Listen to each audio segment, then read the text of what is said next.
ہم اس میں فریق نہیں بنیں گے. حکومت وقت جو شہباز شریف صاحب کی حکومت ہے، جو زرداری صاحب کی حکومت ہے، وہ عافیہ صدیقی کے کیس میں امریکہ میں فریق نہیں بنیں گے. اس کے اوپر اسلام آباد ہائی کورٹ نے جواب طلب کر لیا کہ بھائی کیوں آپ فریق نہیں بنیں گے. صرف آپ یہ تو نہیں آ کے بتا سکتے کہ ہم فریق نہیں بنیں گے، آپ کوئی وجہ بھی بتائیں، کوئی جواز بتائیں کہ کیوں آپ نہیں فریق بنیں گے. اب یہ کتنا ظلم ہے کہ ایک پاکستان کی شہری کو اٹھا کے امریکہ کے حوالے کر دیا گیا. جنرل مشرف نے اپنی کتاب میں بھی لکھا ہوا تھا کہ اتنے لوگوں کو وہاں پہ حوالے کیا گیا. کیا پاکستانیوں کی بس اتنی سی وقت ہے کہ اس کو اٹھا کے کسی بھی ملک کے حوالے کر دو؟ اگر آپ نے اپنا شہری بھی واپس لے کے آنا ہو تو اس کا بھی کوئی لیگل پروسیس ہوتا ہے. دنیا بھر میں پاکستان کو مطلوب پاکستانی شہری بیٹھے ہوئے ہیں. پاکستان عرصہ دراز سے کوشش کر رہا ہے کہ ان کو واپس لایا جائے، لیکن وہاں پہ کہا جاتا ہے کہ ایک لیگل سسٹم ہے. یہاں پہ تو جناب اس دور کے اندر جو کچھ ہوا، جس کو پکڑتے تھے اٹھا کے امریکہ کے حوالے کر دیتے تھے، اور امریکہ نے بھی ان کو لیگل سسٹم کے اندر نہیں رکھا. پہلے گوانٹانامو بے لے گئے بہت سارے لوگوں کو، عافیہ صدیقی کو امریکہ لے گئے، ان کو پتہ نہیں 80 سال کی یا کتنی سزا سنا دی گئی کہ جی عافیہ صدیقی نے امریکی فوجیوں پہ حملہ کیا تھا، بندوق چھین لی، یہ کر لیا وہ کر لیا. امریکہ میں بتایا گیا کہ جی اس کو کہیں کابل سے یا بگرام ایئر بیس سے ان کو پکڑا گیا تھا، لیکن یہاں پہ ان کی فیملی کہتی رہی ہے کہ ان کو کراچی سے اغوا کیا گیا، کراچی سے ان کو اٹھایا گیا. ساتھ ان کی ایک بیٹی بھی تھی، ایک بیٹا بھی تھا.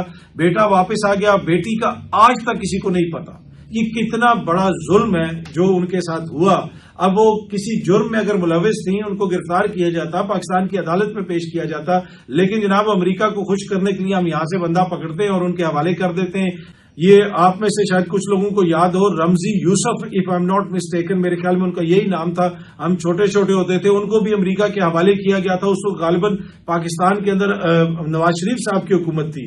تو جناب جب بھی ادھر سے ریکویسٹ آتی ہے ادھر سے اٹھا کے کسی کو بھی ان کے حوالے کر دیتے. کہ کیا کوئی پروٹیکشن ہے پاکستان کے شہریوں کے لیے؟ پاکستان کے آئین کے مطابق اگر غیر ملکی بھی کوئی پکڑا جائے کسی دوسری دنیا کے کسی تیسرے ملک میں تو وہ بھی پہلے لیگل پروسیس کرتے ہیں، کسی عدالت میں پیش کرتے ہیں. لیکن یہاں پہ تو کچھ ایسا ہوتا ہی نہیں رہا ماضی کے اندر. پر اینی وے، اب عافیہ صدیقی صاحبہ کے کیس میں حکومت کہتی ہے کہ ہم کوئی فریق نہیں. کیا یہ حکومت پاکستان کی ذمہ داری نہیں ہے، ریاست پاکستان کی ذمہ داری نہیں ہے کہ اپنے شہری کے حوالے سے پوچھیں، شہری کی واپسی کا مطالبہ کریں؟ یہاں پہ ریمنڈ ڈیوس آتا ہے، آپ کے لوگوں کو گولیاں مار کے چلا جاتا ہے اور پوری ریاست آپ کی اس کے آگے لیٹ جاتی ہے. اس کا جو وکیل ہے وہ کون تھا وہ بھی سب کو پتا ہے، اور ریمنڈ ڈیوس صاحب کو جناب وہ چھڑا کے لے جاتے ہیں. کسی میں ہمت نہیں ہوتی جو اس کو وہ سزا بھی دے سکیں. لیکن اپنے شہریوں کی یہ اوقات ہے کہ جناب کوئی بھی امریکہ کہتا ہے یا کوئی اور ملک کہتا ہے اٹھا کے ان کے حوالے کر دیا جاتا ہے.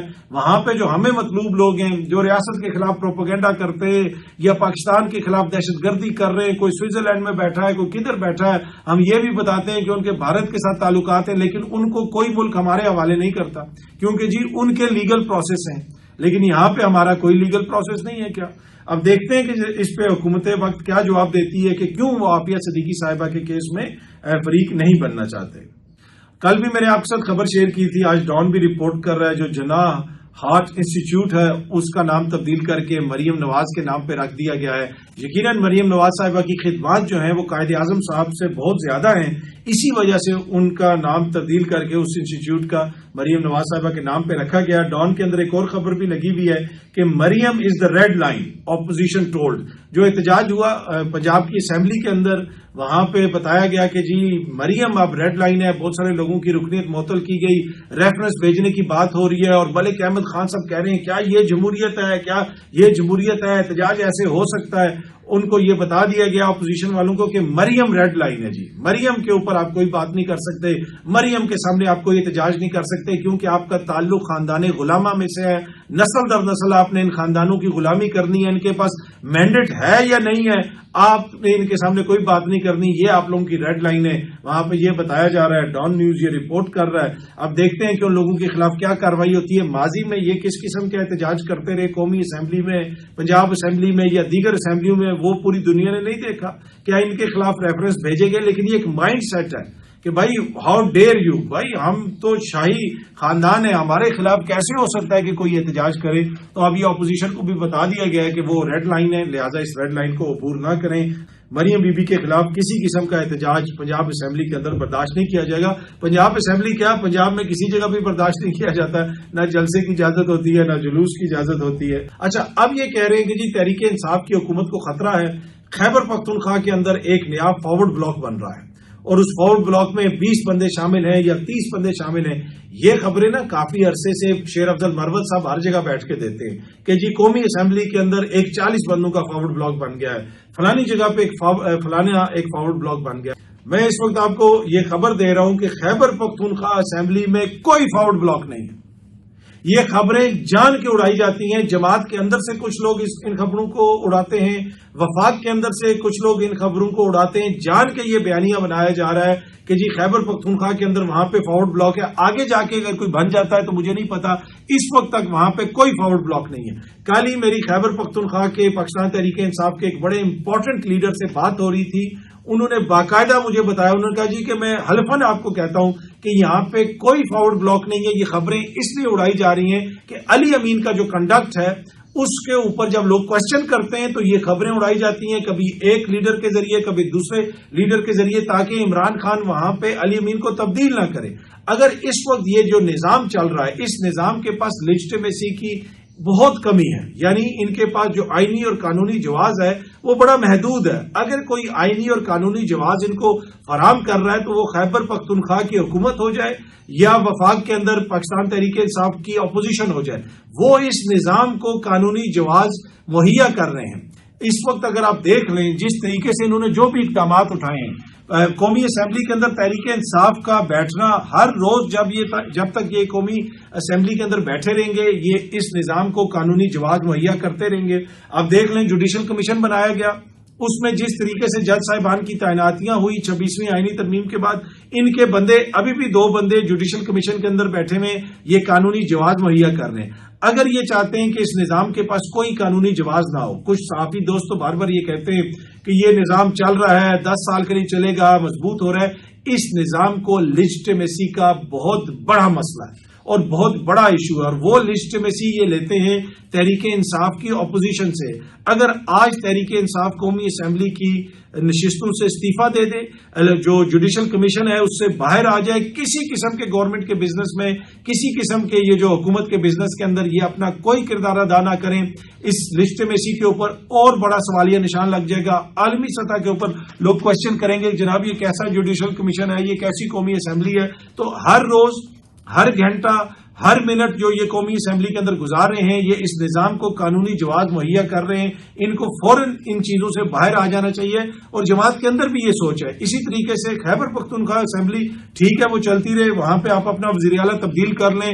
اگر علی امین صاحب کو تبدیل کیا گیا تو وہ ان کے ساتھ 20 بندے ہیں, وہ فیکشن علیحدہ ہو جائے گا, ایک فارورڈ بلاک بن گیا. یہ سب بکواس خبریں. اور اگر آپ دیکھیں تو جو مہربان صحافی بھی یہ خبریں دے رہے ہوتے ہیں ان کی ٹلٹ کس طرف ہے وہ بھی پوری قوم کے سامنے ہے. تو یہ صرف اور صرف ایک خوف کریٹ کرنے کے لیے, عمران خان صاحب تک یہ میسج پہنچانے کے لیے کہ اگر علی امین کو تبدیل کیا تو خیبر پختونخوا میں حکومت گر جائے گی, خیبر پختونخوا میں فارورڈ بلاک بن جائے گا. کوئی فارورڈ بلاک نہیں بنے گا. ان کی نسلوں کی سیاست ختم ہو جائے گی جو اس وقت تحریک انصاف کو چھوڑ کے وہاں پہ جائے گا.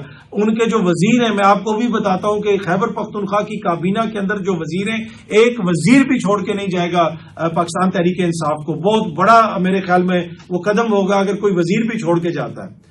اگر کوئی وزیر چھوڑ کے جاتا ہے تو آپ دیکھیں گے کہ کیسے اس کی سیاست تباہ ہوتی ہے, کیسے اس کی سیاست برباد ہوتی ہے. آپ کو یاد ہوگا کہ ان کے 20 MP بکے تھے اور خان صاحب نے الیکشن سے پہلے ان سب کو فارغ کیا تھا, اور اس وقت بھی کچھ دوست یہ کہتے تھے تحریک انصاف کے اندر سے کہ جی فارورڈ بلاک بن جائے گا, یہ ہو جائے گا, ہم یہ 20 سیٹیں ہار جائیں گے. لیکن وہ 20 سیٹیں وہ جیت گئے تھے. تو یہ صرف اور صرف عمران خان صاحب کو قائل کرنے کے لیے, عمران خان صاحب کو ڈرانے کے لیے یہ بیانیہ بنایا جا رہا ہے کہ جی اگر علی امین کو ہٹایا گیا تو وہ خیبر پختونخوا میں فارورڈ بلاک بن جائے گا. علی امین صاحب کی جو حکومت ہے وہ اس وقت وفاق کے اندر چلنے والے وہ نظام جس کو تحریک انصاف کی قیادت بار بار ایک ناجائز نظام کہتی ہے, ایک مینڈیٹ, چوری شدہ مینڈیٹ کے تحت بنا ہوا نظام کہتی ہے, علی امین کی حکومت جو ہے اس نظام کی مکمل سہولت کاری کر رہی ہے.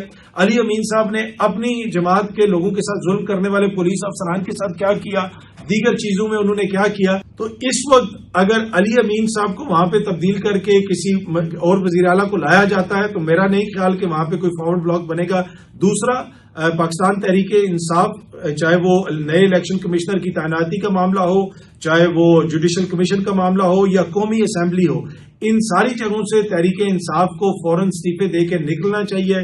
یہ تحریک انصاف کے اندر سوچ ہے، کیونکہ ان کو مزید اس نظام کو آکسیجن فراہم نہیں کرنی چاہیے. ان کا وہاں پہ ہونا اس نظام کو، جو وینٹیلیٹر کے اوپر نظام ہے، جس کو کچھ لوگ کہتے ہیں جی بڑی کامیابی سے ادھر جا رہا ہے ادھر جا رہا ہے، آج آپ دیکھ سکتے ہیں کہ 3 سالہ معاشی کارکردگی کا نتیجہ یہ ہے کہ پٹرول کتنے کا مل رہا ہے، گیس کی قیمت انہوں نے حالیہ دنوں میں ہی بڑھائی، باقی جو کچھ بھی ہو رہا ہے وہ آپ کے سامنے ہے. لیکن دعوے بڑے بڑے ہیں. اس نظام کو لیجٹمیسی فراہم کرنے کے بجائے تحریک انصاف کے جتنے ایم این ایز ہیں، جتنے ان کے لوگ ہیں، ان کو قومی اسمبلی سے استعفیٰ دے دینا چاہیے اور کسی قسم کے بھی حکومتی بزنس کے اندر کوئی کردار ادا نہیں کرنا چاہیے.